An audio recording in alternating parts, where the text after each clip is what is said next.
আমরা এই মুহূর্তে দাঁড়িয়ে আছি কাজী নজরুল ইসলামের সেই আটচালা ঘরের সামনে। আমরা এখন কাজী নজরুল ইসলামের স্মৃতিফলকের সামনে আমরা দাঁড়িয়ে কথা বলতেছি। আমরা দেখাবো আটচালা ঘর, কাজী নজরুল ইসলাম, জাতীয় কবি কাজী নজরুল ইসলামের সেই আটচালা ঘর আমরা এখন দেখাতে যাচ্ছি। এই যে সেই শুভ উদ্বোধন করেন নজরুল ইসলাম সরকার, জেলা প্রশাসক।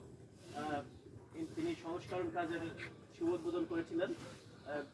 বেশ কিছুদিন হয়েছে এটা সংস্করণ হয়েছে, কিন্তু আমরা এখন দেখতে পাচ্ছি সেই জরাজীর্ণ অবস্থায়। কিন্তু প্রত্নতত্ত্ব বিভাগ এখনও কিন্তু এটাকে সেইভাবে মডিফিকেশন করতে পারে নাই, বা এর বরাদ্দ বা এর যে সীমানা প্রাচীর সেটা এখনও কার্যক্রম শেষ হয় নাই, বা কোনো অবস্থানই কোনো উন্নতি দেখা যাচ্ছে না। কিন্তু বিগত স্থানগুলো কিন্তু আমরা ভিজিট করে দেখেছি, সেখানে অনেক সুন্দর অবস্থান। সেই তুলনায় কিন্তু কাজী নজরুল ইসলামের এই যে আটচালা ঘরটা, এখানে কোনো কিছুই ঠিক মতো নাই। আমরা চাচ্ছি এবং এলাকাবাসী চাচ্ছে এইটা যেন সুন্দরভাবে তার সীমানা প্রাচীরটা হয়, আশেপাশের যেগুলা দর্শনার্থীদের জন্য একটা সুন্দর একটা অবস্থান থাকে, সেই পরিবেশটা চাই। আমরা আপনাদেরকে একটু পরে ভিতরে যে আমাদের সেই আটচালা ঘরের কি আছে ভিতরে, সেইগুলো আমরা ঘুরে দেখাবো। ধন্যবাদ।